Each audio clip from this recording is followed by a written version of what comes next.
جمعیت علماء پاکستان کی میزبانی میں منعقدہ رحمت للعالمین و ختم نبوت کانفرنس میں علماء کرام، سیاسی و مذہبی جماعتوں کے رہنماؤں سمیت مختلف شعبہ زندگی سے تعلق رکھنے والے افراد نے شرکت کی۔ کانفرنس سے خطاب کرتے ہوئے قائد ملت جعفریہ پاکستان علامہ سید ساجد علی نقوی، ملی یکجہتی کونسل کے صدر صاحبزادہ ابو الخیر محمد زبیر، ممبر اسلامی نظریاتی کونسل علامہ سید افتخار حسین نقوی، جماعت اسلامی کے نائب امیر لیاقت بلوچ اور شیعہ علماء کونسل کے مرکزی نائب صدر علامہ عارف حسین ویدی نے کہا کہ اسلام دشمن قوتیں سازشوں میں مصروف ہیں، اسرائیل ناجائز ریاست ہے، ہمیں ترجیحات اور اقدامات کا تعین کر کے عملی اقدامات اٹھانا ہوں گے۔ بہت سے امور ہیں جو زیر باس آئے، ایسے قوانین بنائے گئے جس کو تمام مکاتب فکر ملی یکجہتی کونسل نے بھی مسترد کیا۔ ترجیحات کا تعین ہو اور ترجیحات کی روشنی میں اقدامات کا تعین ہو اور اقدامات بھی ہوتے دکھائی دیں، اس کے لیے عملی اقدامات کی ضرورت ہے۔ رحمت للعالمین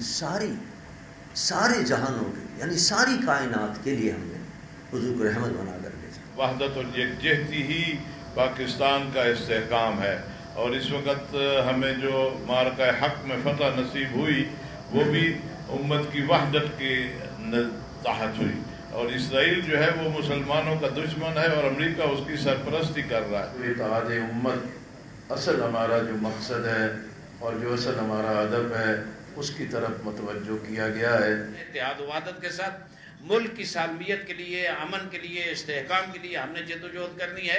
مقررین کا کہنا تھا کہ مسلم امہ کو متحد ہونا ہوگا، ٹرمپ کا کوئی اعتبار نہیں۔ جب آپ نبی پاک صلی اللہ علیہ وسلم کی حرمت کی حفاظت کے لیے اللہ آپ کو کھڑا کر دیتا ہے تو پیچھے آپ کی کمر پر اللہ کے رسول اور اللہ کا ہاتھ ہوتا ہے۔ یہ عالم اسلام کے دونوں دشمن ایک ہی پیج کے اوپر ہیں۔ ہم کسی دو ریاستی حل کو قبول نہیں کرتے۔ انسانیت کی ہدایت کے لیے آپ صلی اللہ علیہ وآلہ وسلم اس کائنات کے سب سے بڑے رہبر و رہنما ہیں۔